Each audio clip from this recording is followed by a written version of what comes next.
Está con nosotros vía telefónica Roberto Gil Suart, quien se apuntó para ser ministro de la Suprema Corte de Justicia de la Nación en esta futura elección. Gracias, Roberto, por acompañarnos. Buenas tardes. Buenas tardes, Carlos. Al contrario, es un gusto nuevamente saludarte. Muchas gracias por la oportunidad de saludar a tu auditorio. Gracias, Roberto. Tenemos entendido que tú te inscribiste también vía este comité del Poder Judicial, ¿es correcto? No, Carlos, yo me inscribí por el Comité de Evaluación del Poder Ejecutivo y por el del Poder Legislativo. Muy bien. Yo no me inscribí por el Poder Judicial. ¿Cómo ves esta polémica, sumado también a una denuncia que hacías la semana pasada en torno a incidencias de este proceso?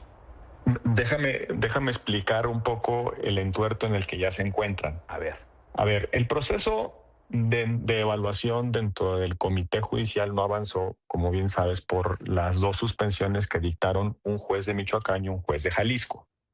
El procedimiento ante el Comité Judicial establecía que se iban a seleccionar los perfiles en función de un examen de conocimientos y también en función de una entrevista a través de un sistema de puntuación. Eso no ocurrió por las suspensiones. Entonces, ahora que decidieron recurrir al Tribunal Electoral, están en un pequeño problema. El Tribunal Electoral determinó que tienen que mandar a tómbola a los candidatos que estaban inscritos en el Comité Judicial, pero que si no alcanzan, si no son suficientes para cubrir los espacios, entonces que tienen pase directo. ¿Cuál es el problema en esto? La criba que hizo el poder Judicial a través de su comité de evaluación fue mucho más amplia que la que hicieron lo que están haciendo los otros comités. En consecuencia, ya no tienen suficientes candidatos ni siquiera para ir a tómbola. Conforme al criterio que estableció el Tribunal Electoral, muchos de ellos ya van directo a la boleta. Voy a ponerte el siguiente ejemplo. Cada comité tenía que mandar 90 candidatos a la tómbola para la Corte. 90. 50 mujeres, 40 hombres. Tanto el Comité Judicial como el Comité del Ejecutivo como el Comité Legislativo. De la tómbola iban a salir 27, 3 por cada uno de los cargos. Los que quedan en el Poder Judicial, los que quedan en el Comité Judicial son únicamente 25. Le faltarían 2 para cumplir el número mínimo necesario de los 27. De las 25 candidaturas que quedan vivas en el Comité Judicial, 9 son mujeres. Tenían que calificar al menos 15, les faltan 6. Lo que sucede ahora es que ya no necesitan tómbola. Esas personas, en razón de la sentencia que fueron a buscar al Tribunal Electoral, ya van directo a la boleta sin necesidad de que pasen la tómbola y sin necesidad de que los vote el Pleno de la Suprema Corte de Justicia de la Nación. Por eso ahora andan con que personajes sospechosos y vayan a ver los vínculos y que de dónde salieron. ¿Por qué? Pues porque ya están en el entuerto de que ya les dieron el pase directo a la boleta sin necesidad de que el Pleno de la Corte reúna los 8 votos que se necesitan para poder llegar a la boleta, Carlos. Okay. Entonces, digamos que estas personas pudieron haberse descartado, pero al no hacer su trabajo, el comité de evaluación, por lo que ya hemos platicado aquí, pues pasaron de forma automática. No, yo te diría que el problema es todavía más complejo. Deja tú, no es culpa del comité de evaluación. El comité de evaluación se planteó el problema de yo tengo una suspensión que no puedo desacatar, subió a conocimiento de la Corte. ¿Qué hago con las suspensiones y qué hago con la resolución del Tribunal Electoral? La Corte no se pronunció.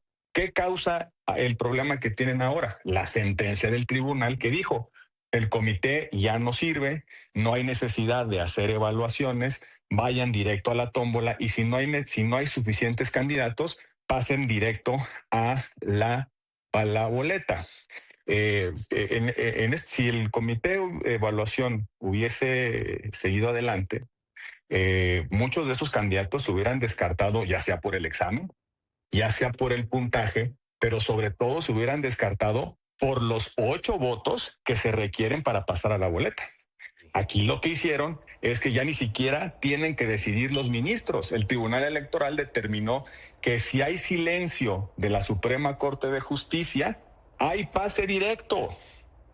Entonces, no hay necesidad de tómbola, no hay necesidad de votación en la Corte. Los 25 candidatos del Poder Judicial que quedan ya precalificados esos 25 se tienen que ir directo a la boleta, pues por eso ahora andan viendo cómo le hacen para descartarlos por fuera de la mesa, Carlos. Ese es el problema en el que se encuentran por una sentencia del Tribunal Electoral no bien pensada, francamente inconstitucional, que suplió facultades que están asignadas a ciertos poderes públicos y que se inventó un procedimiento que no existe, Carlos. Por eso, muchos de los que están hoy apuntados en el Comité Judicial ya tienen pase directo. ¿Sí? ¿Por qué? Porque decidieron darles con esta sentencia decidieron darles el paso a la boleta, pase lo que pase en el Pleno de la Corte en los próximos días y sobre todo pase lo que pase con la tómbola, Carlos. Caray, ¿cómo influye esto, Roberto, en la elección? Aunado a lo que denunciabas la semana pasada. Es que esto es el peor de los mundos. Un mal diseño con problemas operativos no calculados, la intención de manipular las reglas, tratar de salvar el ojo al macho, tapar el ojo al macho en ciertas cosas, empiezan a hacer una serie a generar una serie de situaciones que conducen a estos desenlaces. Voy a ponerte otro ejemplo. Es altamente probable que en algunos lugares solo esté apuntado un candidato que se haya presentado al proceso de evaluación ante el Poder Judicial, ante el Comité de Evaluación que renunció. Esa persona no solamente ya tiene pase directo a la boleta, esa persona ya es juez. Basta con que su mamá vaya a votar por él. ¿Por qué? Porque desquiciaron el modelo de selección, pues a partir de estas cosas que van cambiando en el camino. Caray. Eso es lo que está pasando. Entonces, no solamente tenemos problemas de la geografía electoral, por ejemplo, que asignaron ciertos juzgados a elección en lugares cómodos para ellos. Yo comentaba en aquel video al que hace referencia, Carlos, que me parece inaudito que un tribunal que se encarga de resolver los conflictos de radio y televisión, que tiene competencia para todo el país, solamente lo van a elegir los electores de Iztapalapa. ¿Por qué Iztapalapa? Porque Iztapalapa es, como tú bien sabes, una plaza electoral importante para Morena. Claro. ¿Por qué lo hicieron así? Pues porque fue su antojo. Lo mismo pasa con jueces penales. Hay unos jueces penales que tienen competencia para todo el país, pero que los van a elegir en municipios específicos del Estado de México, los de Almoloya, o en Jalisco como los de Puente Grande, o en la Ciudad de México como los del Reclusorio Sur y Norte.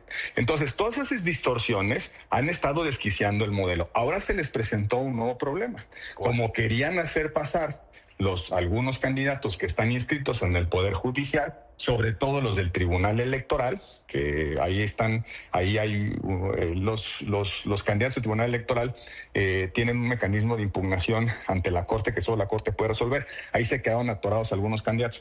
Entonces, como querían resolver ese problema de que dejaron de pasar a algunos que les interesaba, fueron al Tribunal Electoral a inventarse esa sentencia que hoy los tienen este problema. Ya tienen pase directo todos aquellos candidatos que no son suficientes para poder ir a la tómbola, y ya tienen candidato a aquellos aspirantes que no tienen competidor derivado de otro proceso de selección en otro comité. Bueno, qué cosa. Y las que podrían sumarse de aquí. Y las que pueden sumarse, se va a sumar pues una muy clara en los próximos días, que es el de la cuota de género, o el principio de paridad. Exacto. No hay suficientes mujeres. Más o menos se inscribieron el 30% de los aspirantes. Y lo que establece la Constitución es que debe haber paridad en jueces magistrados, y en el caso de la Corte, el Tribunal de Disciplina, tienen que ser más mujeres que hombres. Si tú revisas el volumen de mujeres que se inscribieron, pues muy probablemente no se pueda cubrir el principio de paridad. ¿Qué van a hacer en ese caso? Ya no me sorprendería nada. Van a determinar desiertas las elecciones, van a dejar pasar más hombres que mujeres. No tengo ni idea de cómo le van a hacer para aplicar el principio de paridad y género. Pero hoy no tienen suficientes mujeres para que desde las candidaturas se decante el resultado que ordena la Constitución, en el sentido de que debe haber 50% de hombres y 50% de mujeres en el universo de los juzgadores de todo el país. Ese es el siguiente problema, que te lo anticipo, Carlos. No le veo una solución, y en los acuerdos del INE por lo menos no está decantada un principio de aproximación. Caray. Gracias, Roberto, por toda esta información muy importante. Al contrario, Carlos, un abrazo, hasta luego. Bueno.